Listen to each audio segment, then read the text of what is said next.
잠깐 여러분, 지금 주유소 앞에서 기름값 보고 한숨 쉬셨죠? 리터당 2,100원. 가득 채우면 10만 원이 훌쩍 넘어가는 그 순간 속으로 이랬을 겁니다. 정유사들 지금 돈 쓸어 담겠네. 근데 말입니다. GS 칼텍스 2025년 4분기 영업손실 4,700억 원입니다. S오일은 같은 기간 영업손실 6,200억 원을 찍었습니다. 기름값은 천장을 뚫고 있는데 기름 파는 회사는 수천억씩 적자입니다. 이게 지금 말이 됩니까? 반대로 이건 어떻습니까? 미국이 우리 자동차에 25% 관세를 내렸습니다. 현대차가 미국에 차 한 대 팔 때마다 수백만 원씩 세금으로 떼인다는 겁니다. 상식적으로 생각하면 현대차 지금 쑥대밭이 돼 있어야 정상이죠. 근데 현대차 2025년 영업이익이 얼마입니까? 15조 2천억 원입니다. 역대 최고 기록입니다. 관세 폭탄을 맞았는데 역대급 실적을 냈습니다. 도대체 무슨 일이 벌어지고 있는 겁니까? 정답은 딱 네 글자입니다. 원달러 환율. 지금 이 숫자 하나가 어떤 기업은 날개를 달아주고 어떤 기업은 목줄을 조이고 있습니다. 그것도 아주 잔혹하게, 아주 정밀하게. 원달러 환율 1,500원. 그냥 막연하게 환율 높다고 느끼시는 분들 많으실 겁니다. 2008년 금융위기 이후 처음 뚫린 레벨입니다. 17년 만입니다. 이게 얼마나 비정상적인 숫자냐면 환율이 100원 오를 때마다 국내 수입 물가가 평균 1.3% 뛰어오릅니다. 지금 바닥 대비 200원 넘게 올라왔습니다. 여러분이 마트에서 체감하는 그 물가 상승 절반 이상이 여기서 나오는 겁니다. 근데 이상하죠? 환율이 이렇게 오르면 수출 기업들 다 좋아야 하는 거 아닙니까? 교과서에서 그렇게 배웠으니까요. 천만에요. 교과서는 지금 이 시장에서 통하지 않습니다. 여기서 핵심 질문 하나 드립니다. 현대차가 관세 폭탄을 맞고도 웃을 수 있는 이유, 정유사가 기름값 폭등에도 적자를 면치 못하는 이유, 이게 다 연결되어 있습니다.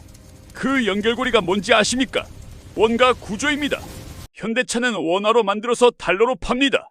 환율이 오르면 달러 매출이 원화로 환산될 때 자동으로 수익이 뻥튀기 됩니다. 관세 25%. 환율 상승분이 그걸 상쇄하고도 남는 겁니다. 반대로 정유사는 어떻습니까? 원유를 달러로 삽니다. 환율이 오르면 원유 수입 원가가 수직 상승합니다. 기름값을 아무리 올려도 원가가 그보다 더 빠르게 오르고 있으니 팔면 팔수록 손해가 납니다. 이게 바로 지금 정유사들이 비명을 지르는 이유입니다. 같은 1,500원이라는 파도를 맞고 있는데 한쪽은 서핑보드를 타고 있고 한쪽은 익사하고 있는 겁니다. 그럼 지금 여러분 계좌에는 어느 쪽이 들어있습니까? 서핑보드를 타고 있나요? 아니면 닷을 타고 가라앉고 있습니까? 오늘 이 영상 하나로 완벽하게 정리해드리겠습니다. 고환율 시대에 반드시 올라타야 할 구조적 수혜주, 그리고 지금 당장 비중을 줄여야 할 구조적 피해주 종목명과 수치까지 직접 공개합니다. 막연하게 수출주가 좋다더라 수준이 아닙니다. 매출에서 달러 비중이 몇 %인지, 원가에서 달러 의존도가 얼마나 되는지, 환율 100원 변동에 영업이익이 얼마나 바뀌는지 숫자로 직접 보여드립니다. 1,500원이라는 숫자가 숨기고 있는 잔혹하고도 짜릿한 돈의 흐름, 지금 바로 시작합니다. 자, 퀴즈 하나 드리겠습니다. 미국이 우리 자동차에 25% 관세를 내렸습니다. 현대차는 울어야 할까요? 웃어야 할까요? 상식적으로 당연히 울어야죠.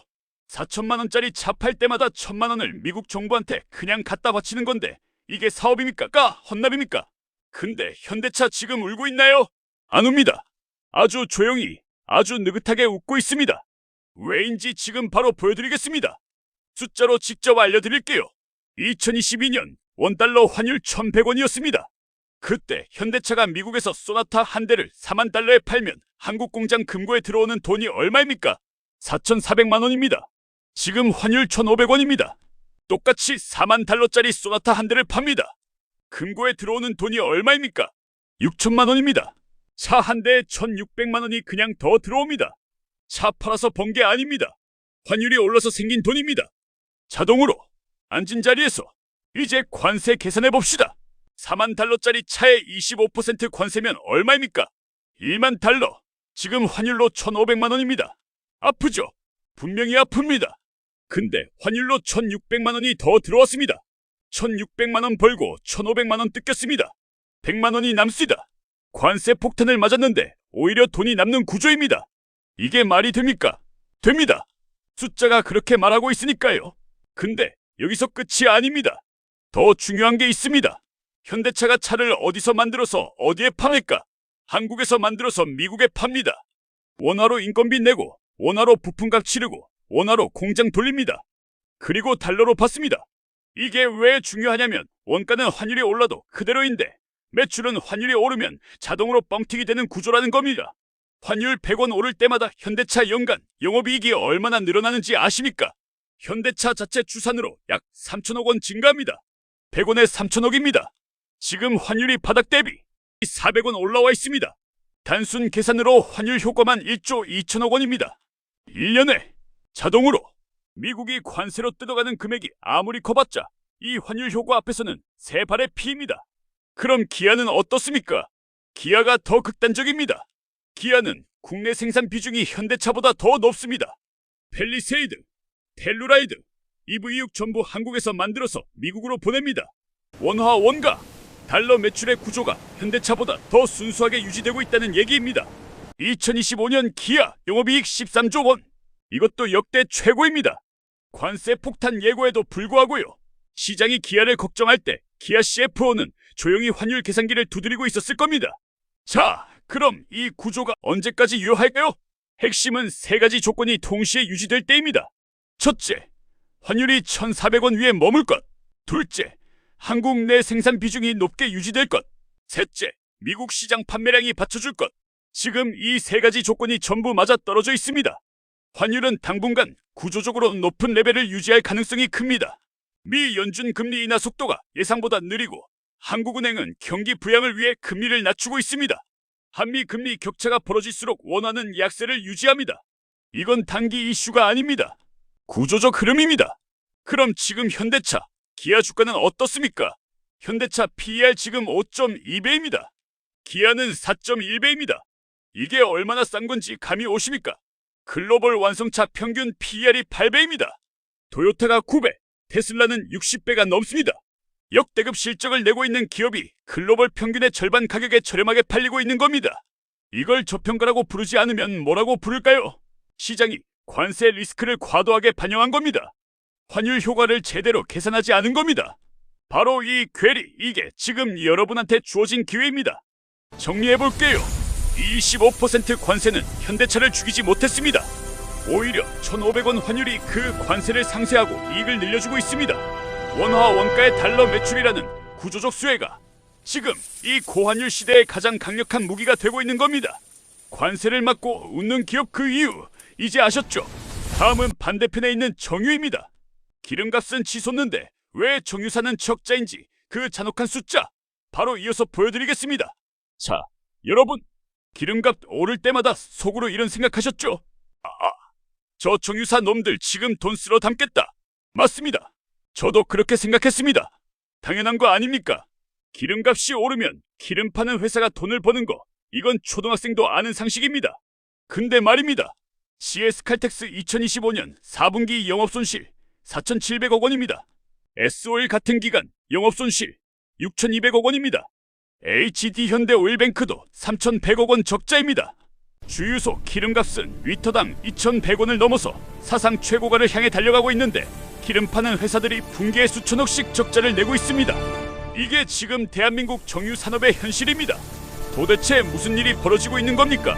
정유사 CFO 입장에서 한번 생각해 보겠습니다. 기름을 팔려면 먼저 원유를 사와야 합니다. 원유는 어디서 삽니까? 중동에서 삽니다. 무엇으로 삽니까? 달러로 삽니다.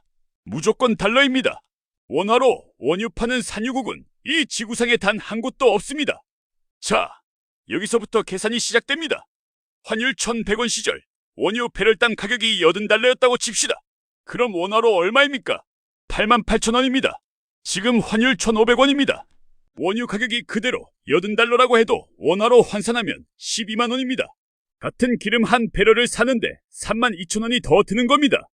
아무것도 안 했는데 그냥 환율이 올랐다는 이유만으로요. 정유사들 연간 원유 수입량이 얼마나 됩니까? 국내 4대 정유사 합산 연간 약 9억 배럴입니다. 배럴당 32,000원씩 더 내면 1년에 추가로 나가는 돈이 얼마입니까? 28조 8천억 원입니다. 28조입니다. 이게 전부 환율 때문에 그냥 증발하는 돈입니다. 그럼 이 원가 상승분을 기름값에 그대로 전가하면 되는 거 아닌가요? 안 됩니다. 정유사들이 기름값 마음대로 올릴 수 있으면 진작에 올렸겠죠. 현실은 그렇게 단순하지 않습니다. 첫째, 정부 눈치를 봐야 합니다. 기름값이 오르면 물가 전체가 출렁입니다. 서민 민심이 흔들립니다. 정부가 가만히 있을 리 없습니다. 정유사들 대표 불러다 앉혀놓고 가격 자제해라 압박합니다. 이건 관행이 아니라 지금 현재 진행형입니다. 둘째, 소비자들이 버팁니다. 기름값이 일정 수준을 넘어서면 사람들이 차를 덜 씁니다. 대중교통을 더 씁니다. 수요 자체가 줄어들기 시작합니다. 팔아야 마진이 나는데 수요가 줄면 그것도 사라집니다. 비싸게 사와서 제값 못 받고 파는 겁니다. 이게 지금 정유사들이 처한 구조입니다. 근데 진짜 무서운 건 따로 있습니다. 장부에 찍히는 환차손입니다. 정유사들이 원유를 어떻게 사오는지 아십니까? 현금으로 즉시 결제하는 게 아닙니다. 선물 계약을 맺고 달러 대출을 일으켜서 결제합니다. 쉽게 말해 달러 빚을 내서 원유를 사오는 겁니다. S-오일 단기 달러 부채가 2025년 기준 약 42억 달러입니다. 지금 환율로 6조 3천억 원입니다. 환율이 100원 오를 때마다 이 부채의 원화 환산 금액이 4,200억 원씩 늘어납니다. 자고 일어나면 갚아야 할 빚이 수백억씩 불어나 있는 겁니다. 기름을 열심히 팔아서 마진 쥐어짜는 속도보다 환율 때문에 빚이 불어나는 속도가 더 빠릅니다. 앞으로 뛰어도 뒤에서 더 빨리 잡아당기는 겁니다. 이게 지금 S-오일, GS-칼텍스가 매 분기 적자를 면치 못하는 이유입니다. 그럼 이게 일시적인 현상입니까? 구조적인 문제입니까? 냉정하게 말씀드립니다. 구조적인 문제로 언제 해결될지 알 수 없습니다. 환율이 1,400원 아래로 내려오기 전까지 정유사들의 이 악순환은 끊기지 않습니다.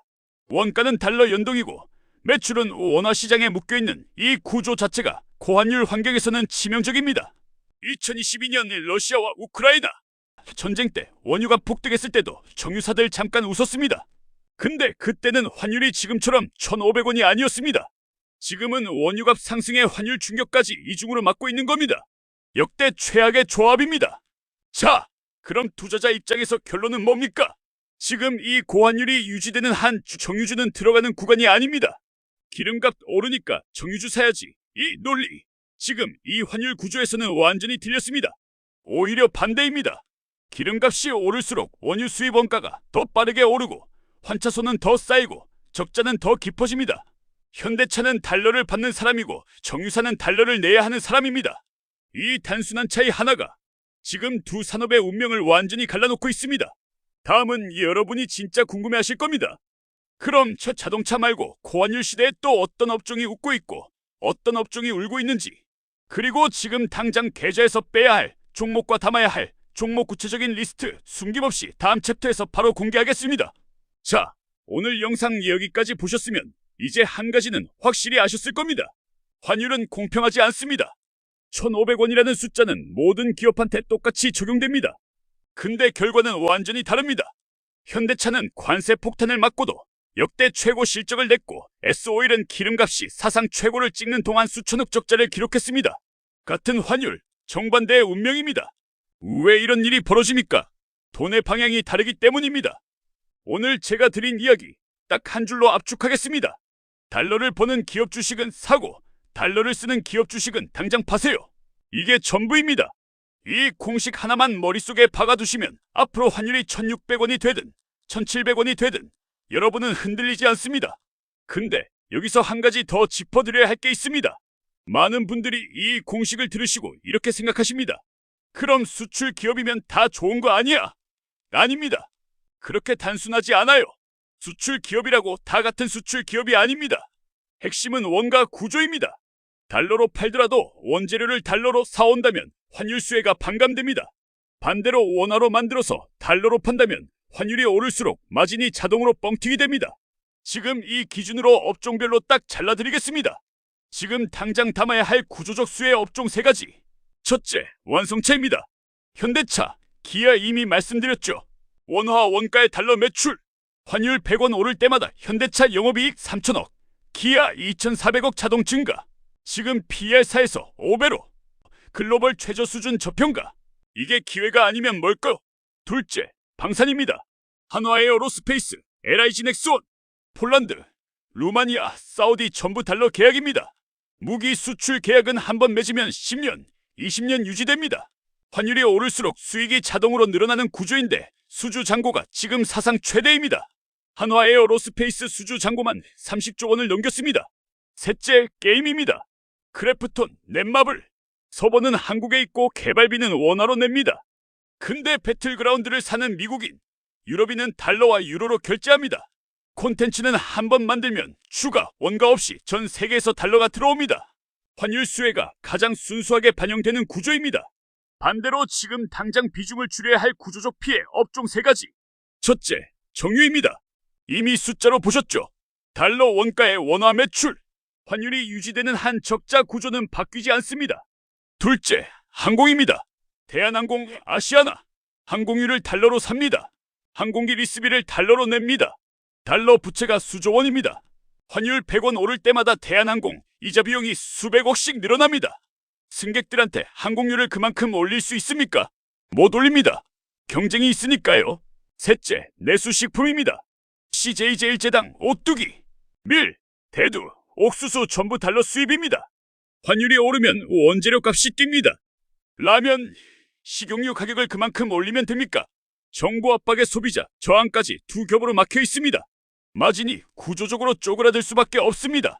자, 이제 진짜 불편한 질문 하나 드리겠습니다.